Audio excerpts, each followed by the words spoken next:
The hull screamed, and then it stopped screaming, and the silence that followed was worse.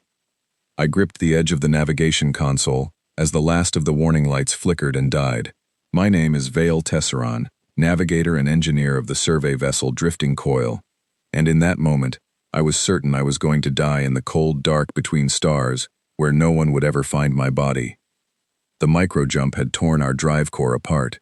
1 second we were folding space along a quiet survey lane, charting a region no Cathari ship had bothered to map in 3 generations.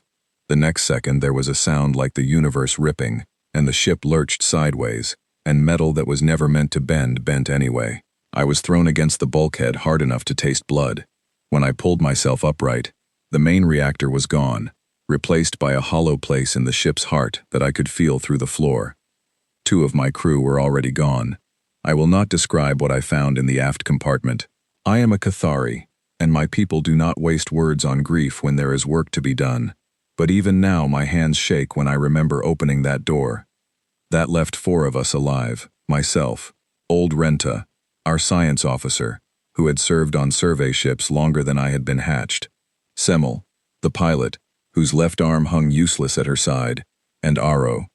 Aro was my sister's child, barely past his first molt, on his very first deep voyage, a boy who had begged to come along because he wanted to see the things I had described to him in stories.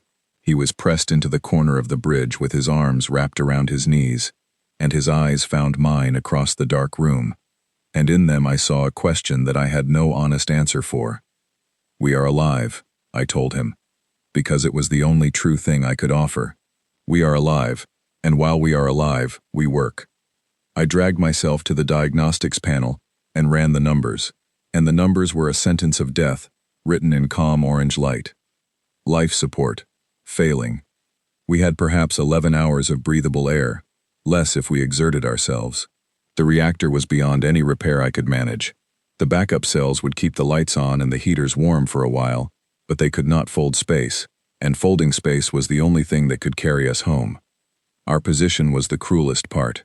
We were 40 light hours from the nearest charted shipping lane, 40 light hours into a region that ships avoided, and they avoided it for a reason I did not yet understand. To any vessel passing through the proper lanes, we were a whisper in an ocean of noise. But a whisper was all I had, so I sent it. I opened the distress channel and recorded the standard call, my voice steadier than I felt. Survey vessel Drifting Coil. Catastrophic drive failure. 4 survivors. Life support critical.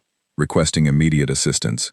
I attached our position, our drift vector, and the count of the living.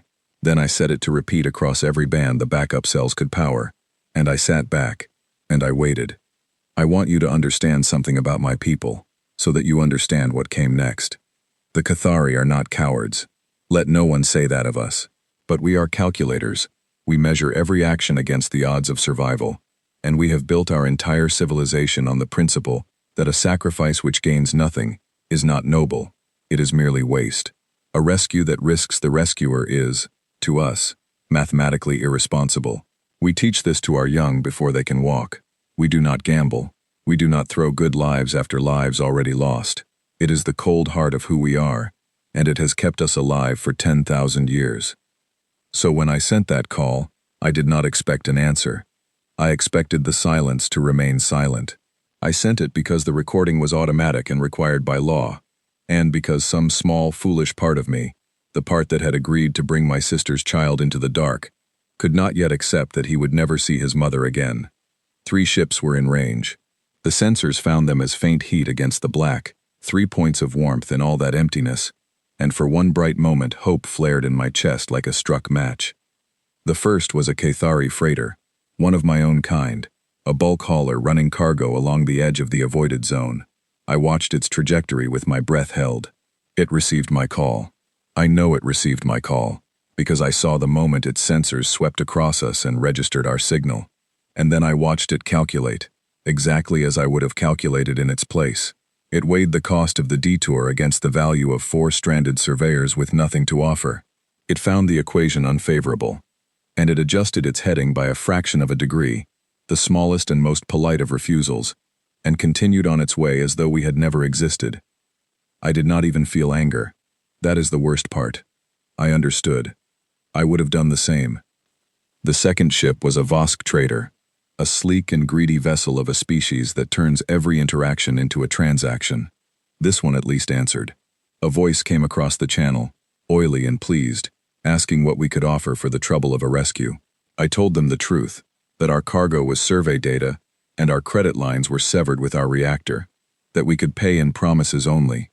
The voice made a sound of mock regret, said something about how promises did not refuel a ship, and the channel went quiet. Their heat signature held its course. We were not worth the fuel. The third ship was a Sinrai war cruiser, a heavy armored thing bristling with weapons, the kind of vessel that did not fear the avoided zone because nothing in the avoided zone could threaten it. I aimed my final hope at that ship like a drowning swimmer reaching for a rope. Surely a warship, with all its power, with all its strength, could spare a moment for 4 dying surveyors. The Sinrai cruiser received my call, recognized that responding might create some obligation or liability under interstellar law, and powered down its receiving array entirely. It went dark on purpose, so that it could later claim it never hurt us, so that the law could not touch it, so that its conscience, if such a thing existed in that cold metal hull, would remain clean. And then there were no more ships. The 3 points of warmth slid away toward the edges of the sensor field, and the black swallowed them, and we were alone again.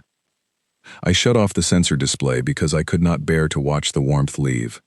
For a long time I simply sat in the dark of the bridge and listened to the soft hiss of air leaking somewhere in the walls. Renta came and sat beside me without speaking. Semmel cradled her ruined arm and stared at nothing, and Aro, my sister's child, watched me with those wide young eyes, and I knew that he was waiting for me to tell him it would be all right.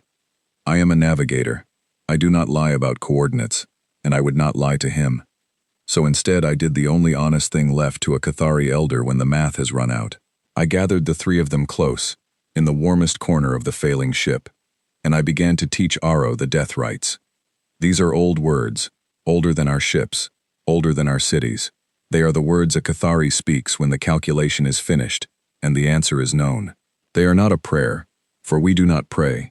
They are an accounting, a clear-eyed reckoning of a life, spoken so that the one who is leaving may go into the dark having named what they were and what they did, owing nothing and owed nothing.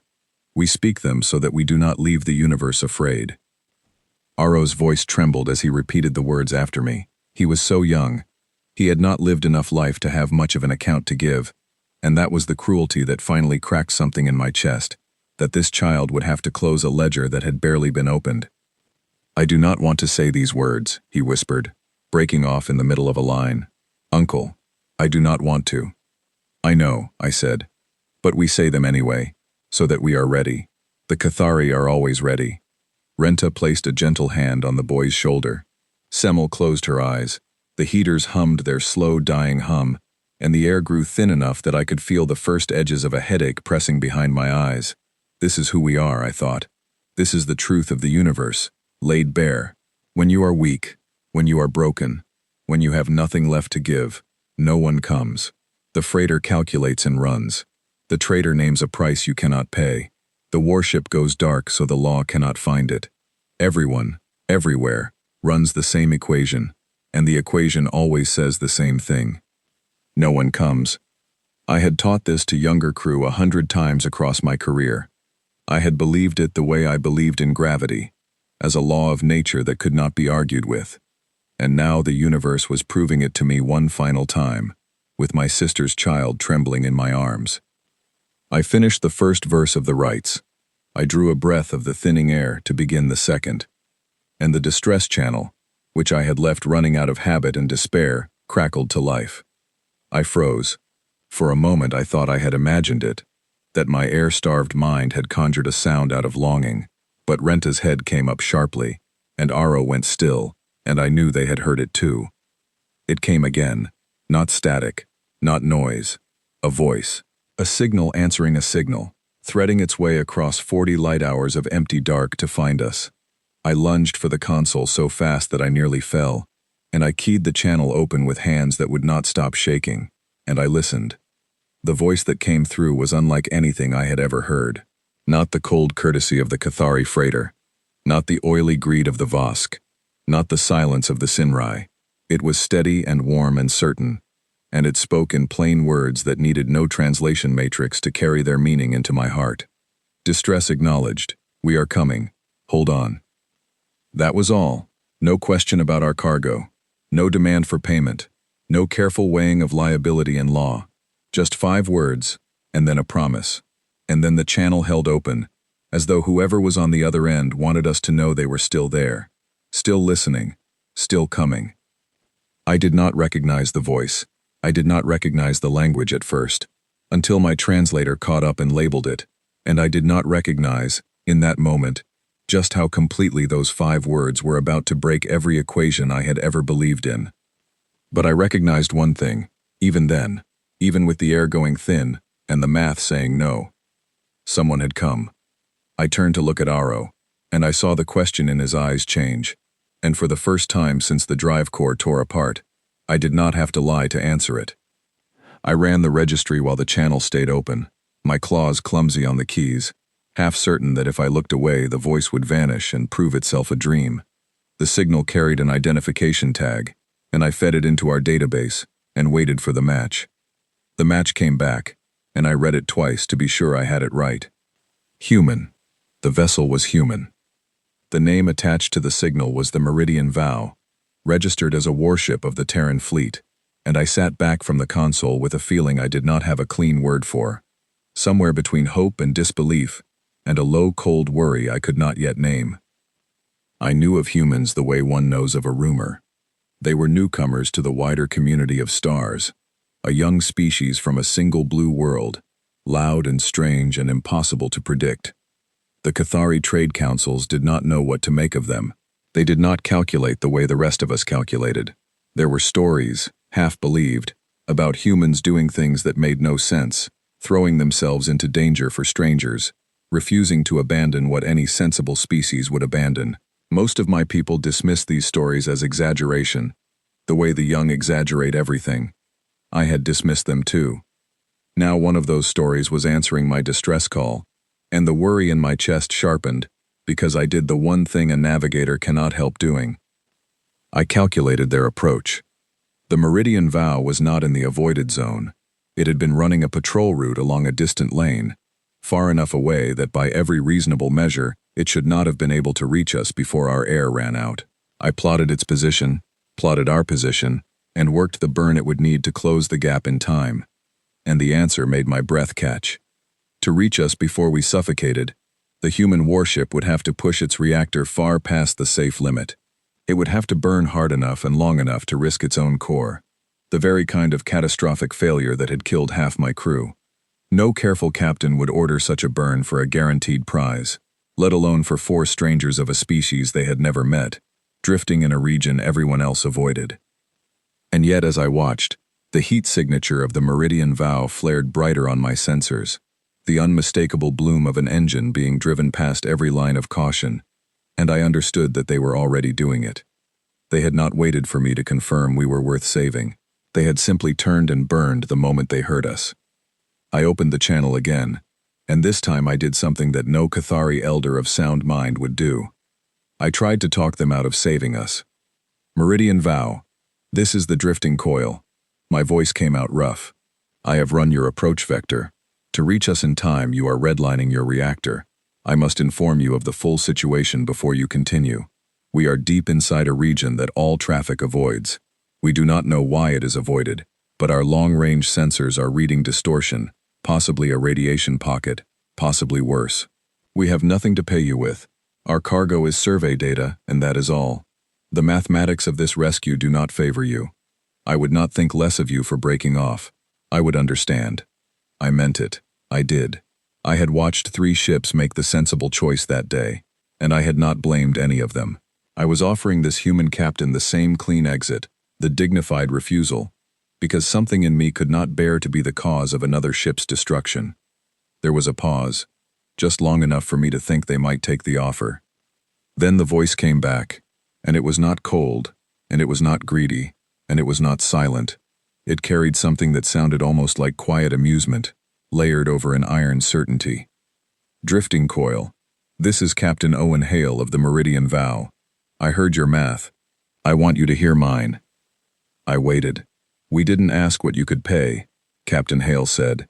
"We didn't ask what species you are. We didn't ask whether the numbers favor us. You sent a call that said 4 people are alive and running out of air. That's the only equation we needed. So sit tight, slow your breathing, keep your people calm, and let us do our job. We will be there. Hold on." I sat in the dark of my broken ship, and I did not know how to respond to that. Every word he had spoken violated the first principles of how the universe worked. He had named the cost and chosen to pay it anyway. He had looked at a transaction with no profit in it and decided the profit was not the point. I turned the words over in my mind, searching for the trick, the hidden clause, the angle where the self-interest hid. Surely there was an angle. There was always an angle. A warship did not redline its reactor for nothing. But I could not find it, and the longer I searched, the more a strange and unfamiliar feeling crept into the space where my despair had been. It was not quite hope. Hope was too simple a word. It was the feeling of watching a being do something that should have been impossible, and realizing that you might have been wrong about the shape of the whole universe. I relayed the captain's words to my crew. Renta listened with the still attention of someone who has lived a long time and seen many things, and is now seeing something genuinely new. Semmel let out a slow breath, and Aro, my sister's child, looked at me with his eyes wide and bright. "They are coming?" he said. "Uncle, they are really coming?" "They are coming," I said, and the words felt strange and wonderful in my mouth, words I had never expected to say. I set Aro to a task to keep him calm, monitoring the air recyclers and reporting the numbers to me every few minutes. I had Semmel rig the backup cells to feed a beacon so the meridian vow could lock onto us through the distortion. I had Renta seal the leaking sections one by one to stretch our air supply as far as it would go. We worked together in the dark and the cold, and for the first time since the drive core tore apart, the work felt like it meant something. We were not preparing to die. We were preparing to be found. The hours stretched, the air grew thinner. My headache deepened into a steady pressure, and I caught Semmel breathing harder than she should have been, and I rationed our movements, ordering everyone to stay still and quiet between tasks, to slow the burning of the precious air. And through it all, the heat signature of the meridian vow grew slowly, steadily brighter on my sensor field, a single point of warmth that did not turn away, did not calculate, did not run. It came on and on across the impossible distance, and I found myself watching it the way I imagined ancient sailors on old Earth might have watched a lighthouse, though I did not know that comparison yet, did not yet know enough about humans to know they had once sailed dark waters and built towers of light to bring each other home. It was Renta who first noticed the other thing. She had been monitoring the long-range sensors, the ones that reached out into the murk of the distortion field around us, and she went very still, and then she called me over in a low voice that she clearly did not want Aro to hear. "Vale," she said, "look at this." I looked. At the edge of the distortion, half hidden in the sensor noise, there was a second contact. It was not the meridian vow. It was on the far side of us, deeper in the avoided zone, and it was not broadcasting any identification, and it was not moving the way a ship adrift moves. It was holding position, watching, and as I studied the readout, I saw that it had not appeared suddenly. It had been there for some time, sitting silent in the murk, and it had grown more active in the hours since I had begun broadcasting our distress call. A cold understanding settled into me. "It heard us too," I said quietly. "The distress call. It has been listening this whole time." Renta met my eyes. "Then why has it not answered? Why does it simply sit and watch?" I did not have an answer. But I had a feeling, the kind of feeling a navigator gets when the numbers are not adding up the way they should. And that feeling was telling me that the region all ships avoided was not avoided because of radiation, and that we were not the only ones who had heard a wounded ship calling out in the dark. I looked at the warm point of the meridian vow, burning toward us with everything it had, and then at the cold, silent contact waiting on the far side, and a new and terrible thought took shape. The humans were not racing only against our failing air. They were racing toward something that had been patient enough to let us call for help, because our calling was exactly what it wanted. We were not merely stranded. We were bait, and the rescuers were sailing straight into the trap. I did not tell Aro. I told Renta and Semmel in low voices, and the three of us bent over the long-range sensors and tried to make sense of the thing waiting in the murk while the boy monitored the air a few steps away, humming a small tune under his breath that my sister used to hum to him when he was newly hatched. The contact in the distortion was solid now that I knew to look for it. It had mass, it had structure, and as I refined the sensor focus, pushing the failing system harder than it wanted to go, I began to see not one shape, but several, clustered close together, hanging motionless in the murk, like something coiled and waiting. Renta's voice was barely a whisper. There is a derelict out there, a large one, dead in the water, and the smaller shapes are around it. I saw it too. At the center of the cluster sat a vast broken hull, ancient and dark, the kind of ship that had died a long time ago and never been recovered, and gathered around it, sheltering in its shadow, were the smaller vessels, lean, predatory in their lines, arranged in a pattern that was unmistakably a formation, not a drift. They are using the derelict as a blind, I said. The understanding came to me all at once, cold and complete. They sit in its shadow where sensors cannot easily find them. They wait for a ship to wander into this region, or for a ship to break down and call for help. And when a wounded ship calls out, the call draws in rescuers. 2 ships for the price of 1, the cripple, and whoever is foolish enough to come for the cripple. Semmel made a low sound. That is why the region is avoided, not radiation. Them. I pulled up everything our database held on raiders and scavengers known to operate in unmapped regions, and I cross-matched the vessel profiles against the lean shapes in the murk, and the match that came back put a name to the thing in the dark. HFY. I had heard the name only as a warning passed between survey crews in low voices. The HFY were scavengers of the deep black, a species that did not build, and did not trade, and did not farm any world. They farmed the dark itself.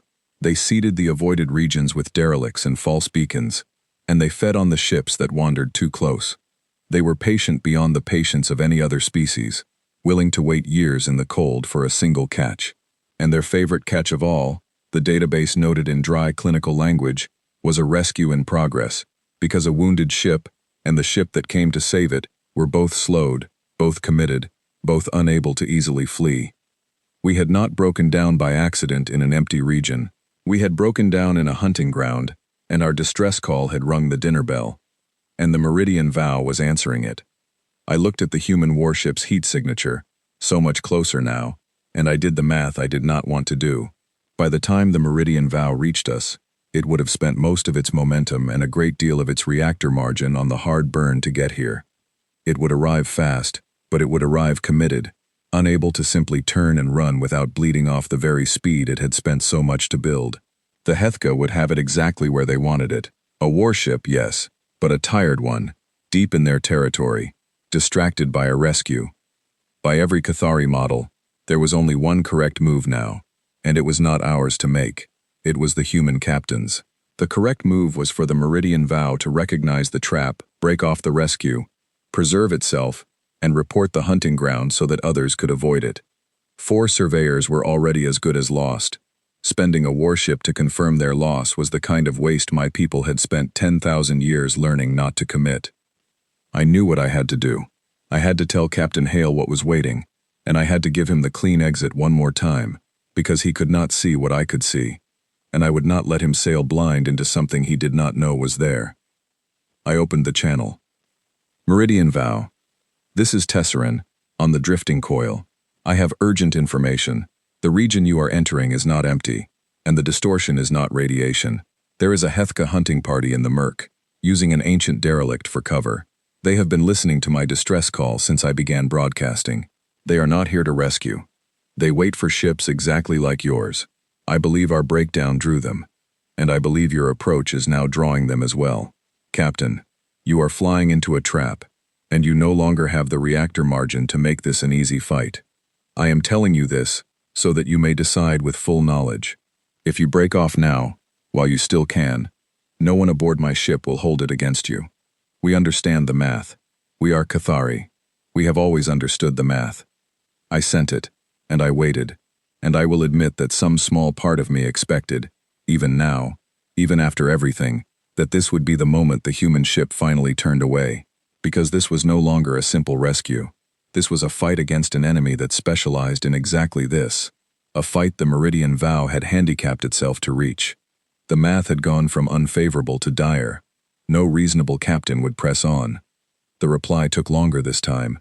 I imagined the human crew reading the sensor data I had bundled with my message, seeing the lean shapes in the murk, understanding at last what they had committed to. I imagined the bridge of that warship and the choice being weighed. When Captain Hale's voice returned, it had changed. The warmth was still there underneath, but over it now lay something harder, something I would learn to recognize as the sound a human makes when it has stopped considering whether to do a thing and has begun considering how. Tesseran, he said, I read your data. I see them. You did right to warn us, and I want you to understand what that warning just did. It didn't make us turn around. It told us what we're walking into so we can walk in smart instead of blind. There's a difference, and out here that difference is everything. I had no words. Now listen to me, Hale went on, and his voice dropped into the steady cadence of a man giving orders he expected to be followed. Those scavengers are counting on two things. They're counting on your ship being too broken to move, and on us being too committed to fight. They're right about the first. They're wrong about the second. We're not a survey ship and we're not a freighter. We're a warship, and a warship that knows the trap is sprung is a very different animal from one that doesn't. So here's what's going to happen. We are still coming. We are coming faster now, not slower. And when we get there, you are going to follow my instructions exactly, because I am going to put my ship between yours and theirs, and I am going to need you to move your people when I tell you to move them, with no hesitation and no debate. Can you do that? I looked at Renta, at Semmel, at Aro humming his small tune in the corner. I looked at the cold cluster of predators in the murk and the single warm point of the ship that was choosing, with full knowledge, to dive into them for our sake. Captain Hale, I said, and my voice was steadier than it had been in many hours. I have spent my whole life believing that no one comes. You are in the process of proving me wrong. Tell me where to move my people, and I will move them, and they will not hesitate. Good, said Hale. That's good, Tesseran. Stay on this channel. We're almost there. What followed was the longest stretch of waiting I have ever endured. The Meridian Vow's heat signature grew and grew, until it was the brightest thing on my sensor field, a small sun bearing down on us through the dark. And in the murk beyond, the cold shapes of the Hethka began, at last, to move. They had waited until the warship was too close to turn back. Now they uncoiled from the shadow of the derelict, spreading out into a wide net, exactly as a hunter spreads to drive prey. They moved without lights, without broadcasts, with the silent confidence of creatures who had done this many times and expected to do it many more. They angled to cut between the Meridian Vow and the drifting coil, to wall off the wounded ship from its rescuer, to split the catch. And Captain Hale, watching the same thing I was watching, did something that I would not have believed if I had not seen it on my own sensors. He did not slow to fight the Hethka net at a safe distance, trading shots from afar, the way any sensible commander would. He drove the Meridian Vow straight through the closing gap at full speed, threading his ship into the narrow space between the scavengers and us, and then he rolled the great hull broadside, presenting the heavily armored flank of his warship to the Hethka. I understood what he was doing, and the understanding stole my breath. He was making his own ship into a wall.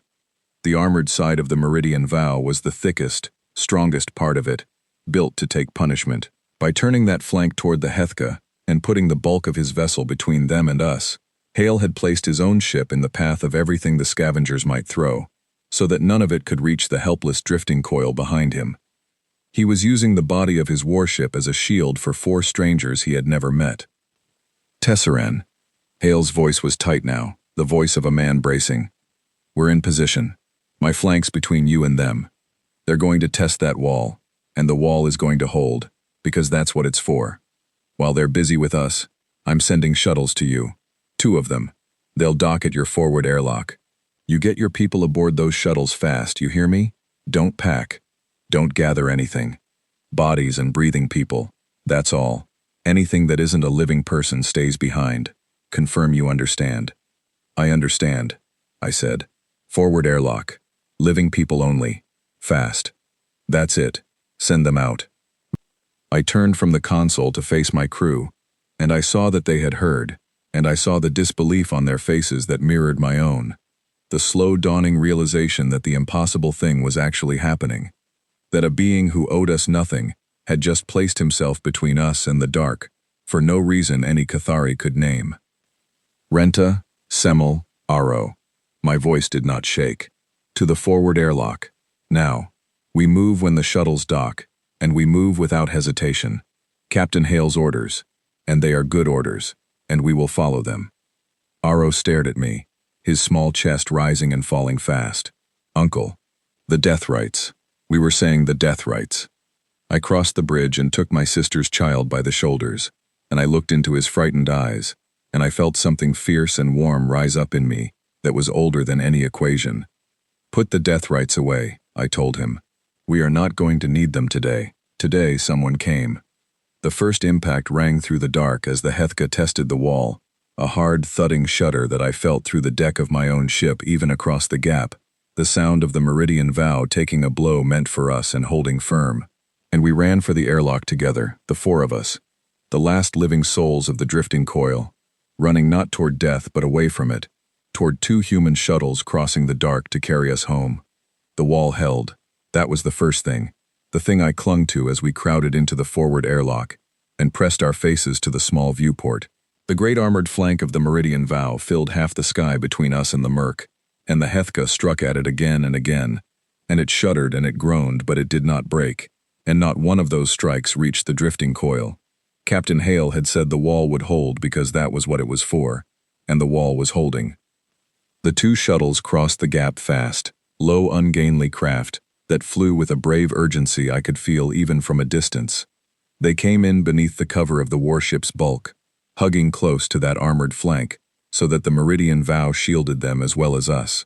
The first shuttle reached our forward airlock and clamped on with a hard clang that rang through the hull, and the seal cycled, and the inner door opened, and I looked for the first time upon the faces of humans.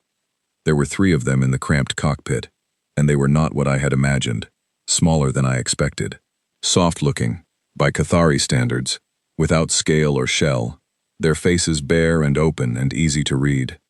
The one in front, a woman with close-cropped dark hair and steady hands, looked at the 4 of us and broke into a wide expression that pulled the corners of her mouth up, an expression my translator notes told me was a smile, a thing humans do when they are glad. "You must be Tesseran," she said. "I'm Lieutenant Grace Bennett. Come on, friends. Let's get you home. Smallest ones first, then you're wounded." Smallest first, she meant Aro. I lifted my sister's child and passed him toward the human woman's waiting arms, and she took him gently, settling him into a seat and fastening the restraints over his small shaking body, as though she had done it for 100 frightened children, murmuring soft words I could not fully translate, but did not need to, because the kindness in them carried across every barrier of language and species and blood. Semel went next with her ruined arm, helped aboard by a broad human man who introduced himself in a quick breath as Daniel Cole, an engineer, his hands sure and careful as he steadied her. Renta climbed across on her own, refusing help with the dignity of the very old, and settled herself beside Aro. That left me. I had one foot in the shuttle when the second impact came, and this one was different. This was not a test. The Hethka had finished probing the wall, and now they committed, and the strike that landed against the Meridian Vow's flank was so heavy that I saw the great warship lurch with it, saw a section of that armored hull buckle and glow, saw debris spray out into the dark. The shuttle bucked under me and I gripped the frame, and through the viewport I watched the second human shuttle, the one that had been crossing to take aboard whatever I could not fit in the first, take a glancing blow from a piece of that flung debris. I watched its engines stutter and die. The second shuttle went dark and began to drift, powerless, spinning slowly away from the protective shadow of the Meridian Vow, out toward the open dark where the Hethka net was spread. And I felt my heart seize, because I knew, the way a navigator always knows, exactly where that drift was carrying it. It was carrying it toward the murk, toward the coiled shapes, toward the things that fed on the helpless. And on board that drifting shuttle, I realized with a lurch of pure cold horror, was a crew that had crossed to help us. Human lives drifting toward the dark because they had come for strangers. I do not remember deciding to speak. The words tore out of me on the open channel. Captain Hale, your second shuttle is hit. It is dead in space and drifting toward the murk. There is a crew aboard. They are drifting toward the HFY. There was the smallest pause, just long enough for me to brace myself for the answer I expected, the answer my own people would have given, the answer that the cold math demanded. The math said this: the Meridian Vow had what it came for. 3 of my 4 crew were aboard the first shuttle, and I was nearly aboard, and the cost of pressing on had just risen beyond any reasonable accounting. A drifting shuttle in a debris field, surrounded by a closing net of scavengers, with a warship already wounded, and a reactor already redlined. The correct move, the only sane move, was to recover the first shuttle, take the 4 survivors who were the point of this whole desperate venture, and burn out of the trap before it closed completely.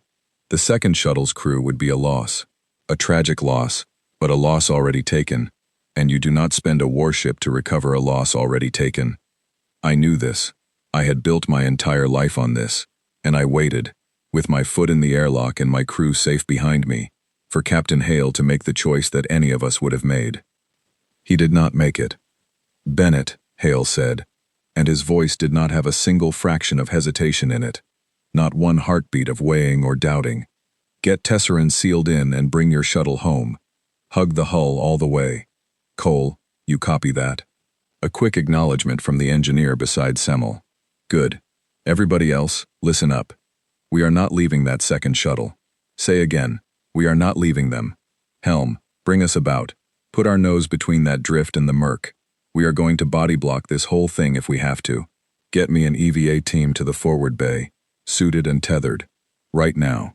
We are going out there to drag them home by hand. I stood frozen in the airlock with the words washing over me, and I could not make them fit inside the universe as I had understood it. He was not leaving them. He was turning his wounded warship, the ship that had already done so much, the ship that had every reason to flee, and he was driving it deeper into the trap, putting it between the drifting shuttle and the things in the murk, the same way he had put it between the HFY and us, and he was sending his own people out into the open dark on tethers, into a debris field, within reach of the scavengers, to physically take hold of a powerless shuttle and pull it back by the strength of their own bodies. For strangers, for people he had sent into danger and would not abandon to it, without one instant of hesitation. Get in, Tesserine. Lieutenant Bennett's hand was on my arm, firm and urgent. We need to seal up and clear the dock so the EVA team has room to work. Come on, you're the last one. Let's go. I climbed aboard. The airlock sealed behind me with a hiss, and the shuttle detached from the dying drifting coil, and through the viewport I watched my survey ship fall away into the dark, the broken vessel where I had so recently taught a child the words to die by, abandoned now and forever, with not one regret in my heart for the leaving of it. Bennett flew us in tight against the flank of the Meridian Vow, just as she had been told, using the warship's bulk as cover the whole way to the forward bay. And as we crossed, I pressed my face to the viewport, and I watched the thing I had been told was happening actually happen, and it remade me. The forward bay of the Meridian Vow opened, and human figures spilled out into the dark. They were suited in armored vacuum gear, and they were tethered to their ship by lines that gleamed faintly in the starlight, and they pushed off into the open black with nothing between them and the murk but the courage to be there. The drifting shuttle tumbled slowly some distance off, lifeless, carrying its trapped crew toward the waiting net, and the EVA team flung themselves toward it across the gap, trailing their tethers like the threads of something being woven in the dark. The HFY saw them. Of course they saw them. The scavengers shifted their net, abandoning their assault on the warship's flank, to reach instead for the easier catch, the soft figures floating exposed in the open, and Captain Hale answered by driving the Meridian Vow forward yet again, interposing the bulk of the warship between the EVA team and the closing scavengers, taking onto his own hull the strikes that would have torn through suited bodies, losing more of his ship with every blow. I learned later what that cost him. A full third of his weapons grid, the entire forward bank, crushed and silenced by the strikes he took to keep his people alive. He gave up the ability to fight back across an entire arc of his ship, traded it away willingly, so that the dark could not reach the men and women on the tethers. And the EVA team reached the shuttle.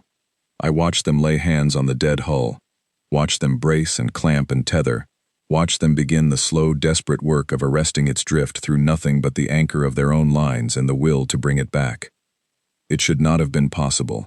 4 small figures against the dead mass of a shuttle, against the pull of its drift, against the closing dark. But they hauled, and the shuttle's tumble slowed, and steadied, and at last began to move the other way, back toward the bay, back toward the light, dragged home by hand across the open black, by people who had decided that leaving was the one thing they would not do. I do not know how long I stood at the viewport. By the time our shuttle reached the forward bay and settled onto the deck, my legs had stopped holding me steady, and Lieutenant Bennett had to take my arm again to help me out into the warm, bright interior of the human warship. The bay was loud and full of motion, crew moving with hard purpose, the EVA team being pulled back in through the outer hatch in a rush of frost and shouting voices, the rescued shuttle settling onto the deck behind them with its trapped crew pounding on the inner door from inside, alive, all of them alive. Daniel Cole was already lifting Aro down from our shuttle and setting him on his feet, and my sister's child ran to me across the loud, bright bay and pressed himself against my side, and I wrapped my arms around him and held on. "Uncle," he whispered. "They came back for the others. They went out into the dark and they came back for them." "Yes," I said. My voice did not work properly. "Yes, they did." A figure approached through the chaos of the bay, and I knew before he reached me who it was, though I had only ever heard his voice. He was a tall man, broad through the shoulders, with gray threading his dark hair and lines around his eyes that spoke of long years of command. There was blood at his temple, where something had thrown him against a console, and he had not stopped to tend to it. He moved like a man who had spent everything he had, and was still standing through sheer refusal to fall. "Tesserin," said Captain Owen Hale, "glad to finally meet you in person. All 4 of your people aboard?" I could only stare at him. There was so much I needed to ask, so much that did not fit inside my understanding, that for a moment I could form no words at all. When they came clumsily. "All 4, I managed. "All 4 are aboard and alive. Captain, your ship, you lost 1/3 of your weapons. You went out into the dark for your own people when you could have left them and saved yourself and us. You put your ship between us and the scavengers, again and again, and took every blow yourself. I have to ask you. I have to understand. Why? What is the calculation? What do you gain that is worth what you have spent? Tell me the equation, because I cannot find it, and I have been searching for it since the moment you answered my call." Hale looked at me for a long moment, and his battered face did something complicated, and a human engineer standing nearby, a young woman with grease on her hands and exhaustion in her eyes, answered before the captain could. She answered the way a person answers when the thing being asked about is so obvious to them that the question itself is strange. "There isn't an equation," she said simply. "There's just the thing you don't do. You don't leave people behind. That's the whole of it. Everything else we'll spend. That, we won't." I looked from her to the captain, and Hale gave a small, tired nod, as though she had said it better than he could have. "We still need to get clear of this place," he said. "The scavengers are wounded, but they're not done, and I've got a ship that's hurting. Come up to the bridge with me, Tesserin. I think you've earned the right to see how we get out of here, and I think you're going to want to. We were not out of it yet." That was the thing I had let myself forget in the flood of relief at the bay. The simple fact that bringing the second shuttle home had only pulled us deeper into the trap, that the Hethka were still out there in the murk, wounded and furious and unwilling to let so much catch slip from their net. I followed Captain Hale to the bridge of the Meridian Vow, with Aro's hand in mine because I would not let go of him and he would not let go of me.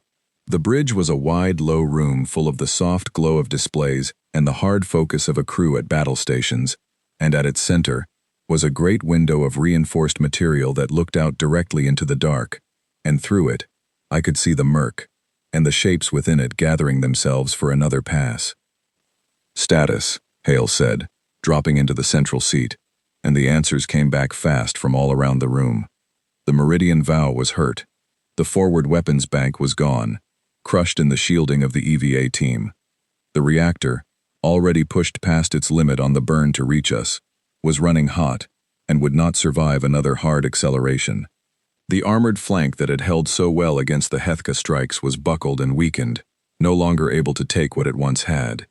And the scavengers, though they had taken losses of their own when they pressed too close to the warship's remaining weapons, still outnumbered us, still held the merc, still had the patience that was their great weapon.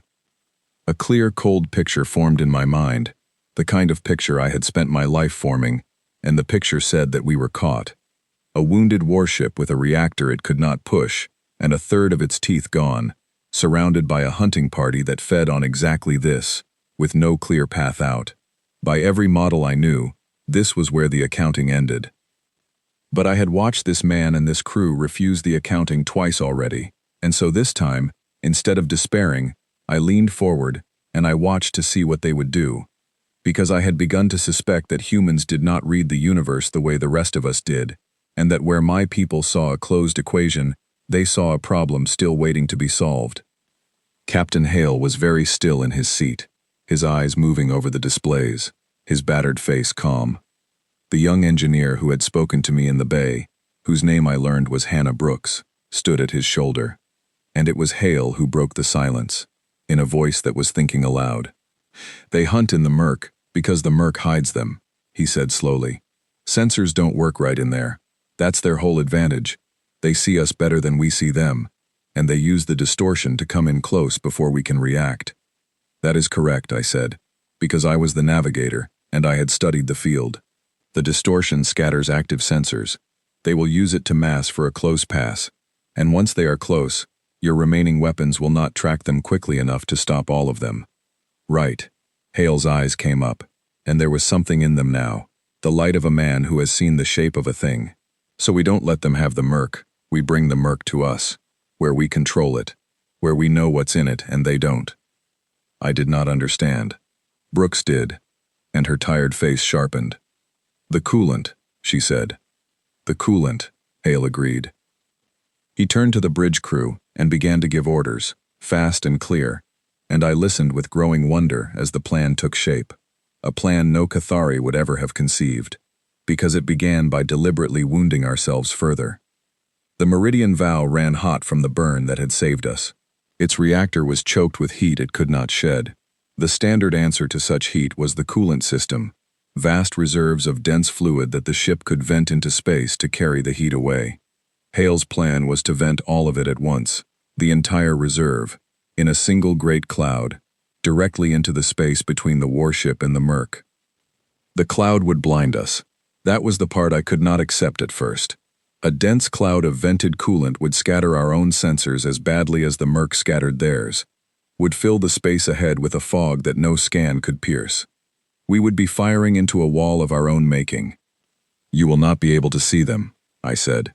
"Captain, if you vent your coolant into that space, you blind yourself as thoroughly as they are blinded in the murk. You cannot fight what you cannot see." Hale looked at me, and there was the ghost of that earlier amusement in his battered face. "We won't be able to see them," he agreed. "But here's the thing, Tesseran. They have to come through the cloud to reach us. Every one of them, all at the same time, all funneled into the same narrow band of space, because that's the only lane we'll leave open. We don't need to see them. We just need to know where they have to be, and we'll know exactly where they have to be, because we're the ones building the wall and leaving the door." I understood then, and the understanding was a cold, bright thing. He was not going to fire at targets he could see. He was going to vent the cloud across the whole front of the ship except for one narrow gap, a single lane through the fog. The HFY, massing for their close pass, would find every other approach blocked by a fog they could not read, and would be forced to come through the one open lane to reach us, all of them, together, into a space barely wide enough to hold them. And the Meridian Vow, with its remaining weapons already aimed and waiting at that single lane, would fire blind into it the instant the scavengers committed, filling that narrow band of space with everything it had left, certain to hit, because there would be nowhere in that lane for the HFY not to be. It was a trap. He was answering the scavengers' trap with a trap of his own, turning their own great weapon, the blinding fog, into the thing that would undo them. "Get me a firing solution on that lane," Hale said. "Lock everything we've got left onto it. The second they commit, we empty the magazines into that gap and we burn for the open dark on whatever the reactor will give us. It won't give us much. It'll have to be enough." He glanced at me. "Tesserin, you're a navigator. I've got a wounded reactor, and one chance to thread us out of this field once the way is clear. I could use a second set of eyes on the exit vector. Will you take a station?" I had spent my whole life believing that no one comes, that the weak are left behind, that the only sane response to the cold math of the universe is to run the numbers and accept the answer. And here was a human captain, bleeding and battered, his ship broken around him, asking a stranger he had just risked everything to save, to stand at his side and help thread the way home. "Yes," I said. "Yes, Captain. I will take a station. Show me where." They put me at a navigation console beside the helm, and Aro stayed pressed against my side, and Renta and Semmel were brought up from the bay to wait where they could see, and the bridge of the Meridian Vow went quiet and ready as the trap was set. The coolant vented all at once. Through the great window I saw it bloom, a vast pale cloud spilling out across the front of the ship, dense and shining, and beautiful in its way, swallowing the stars, filling the dark with a fog of our own making. It spread and thickened until the murk beyond was hidden behind it, until the whole front of the ship was a blind white wall, and at its center, exactly where Hale had ordered it, a single dark lane was left open, a narrow corridor of clear space pointing straight back toward the Hethka. The scavengers came, just as Hale had known they would. Sensing the warship hot and hurting and seemingly blinding itself in panic, they read the moment as their kill, and they committed everything, surging out of the murk in a single mass to take us while we were weak. And they found every approach but one blocked by a fog they could not see through, and they funneled, all of them, into the open lane, into the narrow corridor of clear space, into the one place the warship's remaining weapons were already locked and waiting. "Now," said Captain Hale, very quietly. The Meridian Vow fired everything it had left into the lane. I will not describe the particulars of what a warship does when it empties its magazines into a space too narrow for its targets to escape. I will say only that the firing solution was perfect, that the Hethka had been driven into exactly the killing band Hale had built for them, that there was nowhere in that lane for them to not be, and that the close pass which was meant to be our end became instead the end of the hunting party that had fed on the dark for longer than anyone knew. The scavengers who survived broke and scattered back into the murk, their net shattered, their patience finally broken by a prey that had refused to behave the way prey was supposed to behave. And in the same instant, Hale gave the reactor everything that remained. "Exit vector, Tesserin," he said. "Thread us out, now or never." I had the vector ready. I had been building it since the moment I took the station, plotting the cleanest path through the debris field and the thinning murk, and out into the open dark beyond, accounting for the wounded reactor's limits, for the buckled hull, for every weakness of the ship I now found myself helping to fly. I called the corrections to the helm and the helm answered, and the Meridian Vow groaned and shuddered and gathered itself and ran, limping but unbroken, out through the gap I had found, out of the hunting ground, out into the clean open dark where the stars were not hidden behind fog or murk, and the trap was behind us, and we were free. The bridge was silent for the length of a long-held breath, and then it was not silent at all, as the crew of the Meridian Vow understood that they had done it, that they had gone into a scavenger's trap with a wounded ship to save 4 strangers, lost no one, and come out the other side. The sound they made was loud and bright, and full of a joy I had no equivalent for, and Aro pressed his face against my side, and made a small sound that I realized, after a moment, was a human kind of laughter that he had learned in the space of a single hour. Captain Hale sat back in his seat at last, and let out a long, slow breath, and reached up to touch the blood at his temple, as though noticing it for the first time.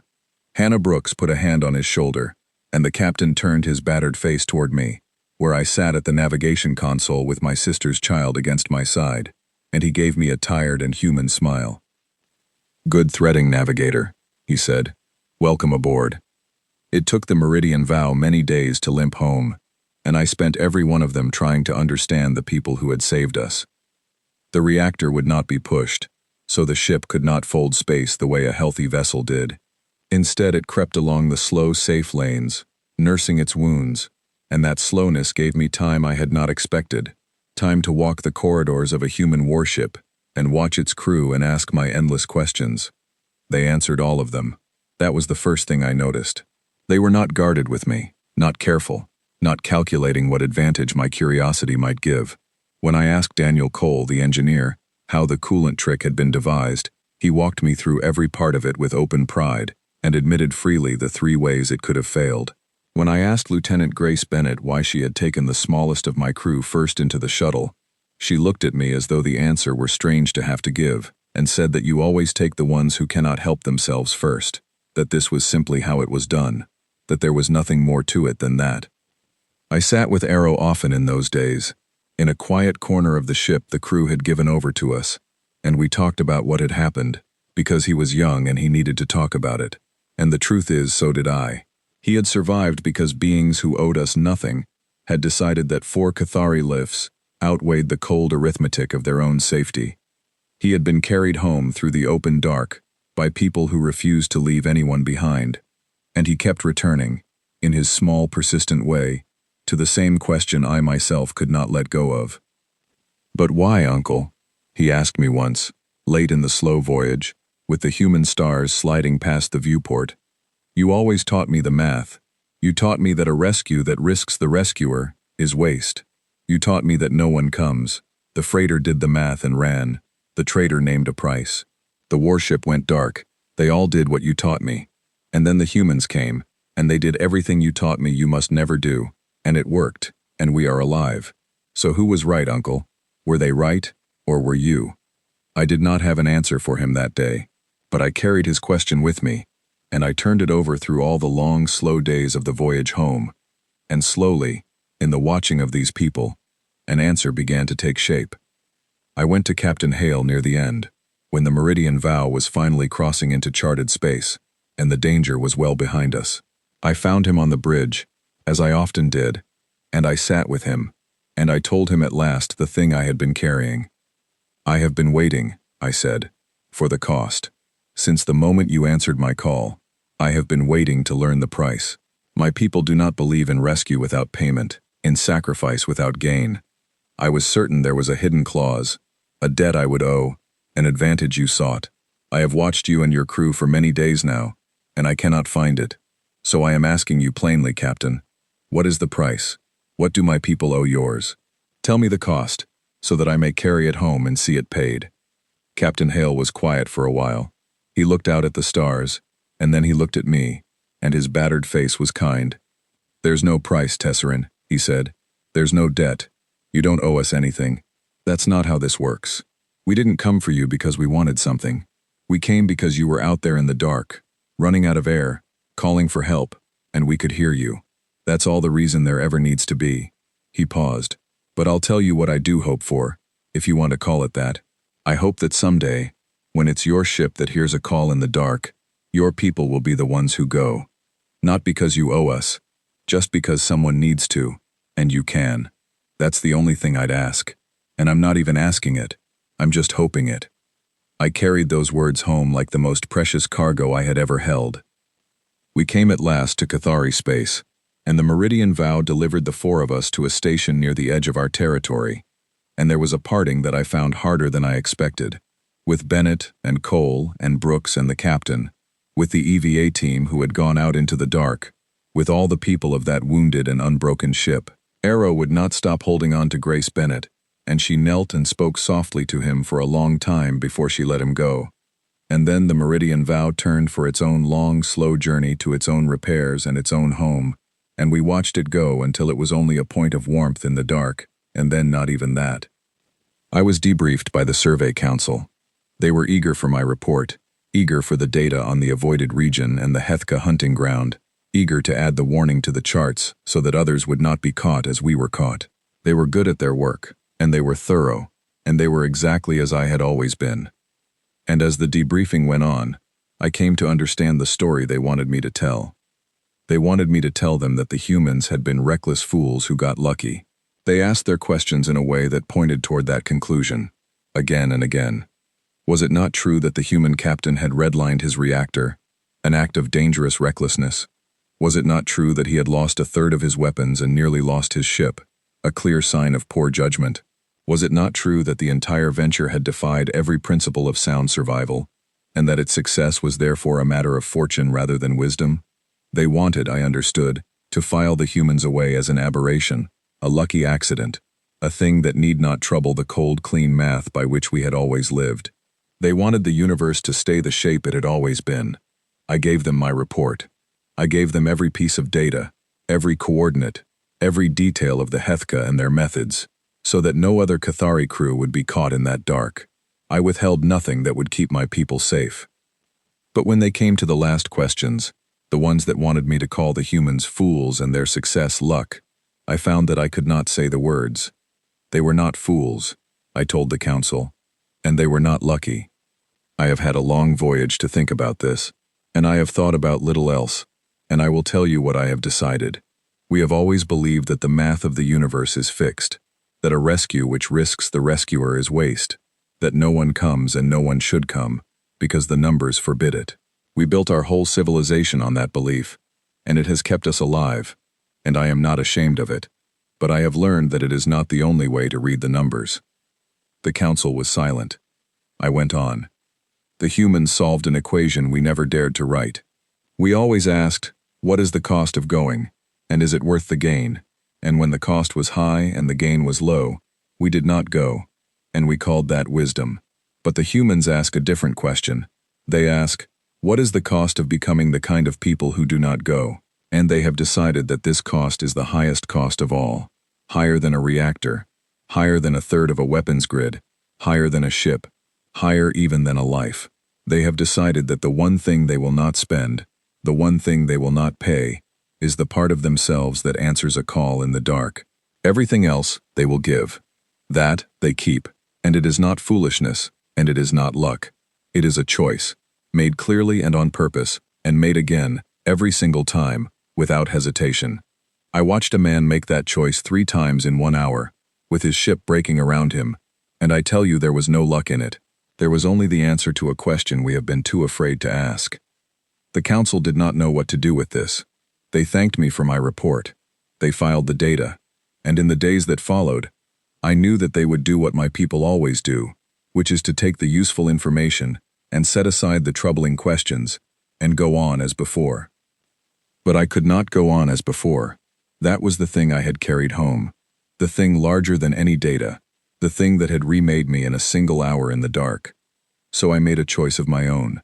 I submitted my resignation from the Survey Corps. I had served it faithfully for many years, and I left it without regret, because I had come to understand that I could no longer be the kind of person it had trained me to be. And then, I submitted an application, an unusual one, the first of its kind that anyone could remember a Cathari making. I applied to crew aboard a human vessel, to serve alongside the people who had answered my call, to learn, from the inside, how to be the kind of being who goes into the dark for strangers. I did this for many reasons. I did it because I owed them nothing, and they had asked for nothing, and the only way I knew to honor that was to become what they were. I did it because Captain Hale had told me his one hope, that someday when a Cathari ship heard a call in the dark, my people would be the ones who went, and I had decided that someday could begin with me. And I did it for the simplest reason of all, the one I gave to no council and wrote on no application, the one that lived in the place where the death rites used to live. I did it because of Aro. My sister's child had survived because someone came. He had learned, in the worst hour of his young life, that the universe was not only cold, that there were beings in it who would cross the dark for you and ask for nothing, who would put themselves between you and the night and call it simply the thing you do. He had laughed a human laugh on a human bridge before he was old enough to fully understand what it meant, and I refused, with everything I had, to let him grow up into a person who would one day hear a call in the dark and run the numbers and turn a fraction of a degree away. I refused to spend the rest of my life being the kind of person who would have left. So I go now to learn how to be the kind who stays. I do not know all that this will require of me, or what I will have to unlearn, or how much of the old cold math still lives in me, and will have to be set down piece by piece. But I know the shape of the thing I am reaching for, because I saw it whole and clear in a wounded warship in the dark, in the faces of people who heard a stranger calling and did not hesitate, not once, not for an instant. We were lost in deep space, with our air running out and the universe proving, one ship at a time, that no one comes. And then a human warship answered without hesitation. And nothing about me, or about my sister's child, or about the way I will live every day of the rest of my life, will ever be the same.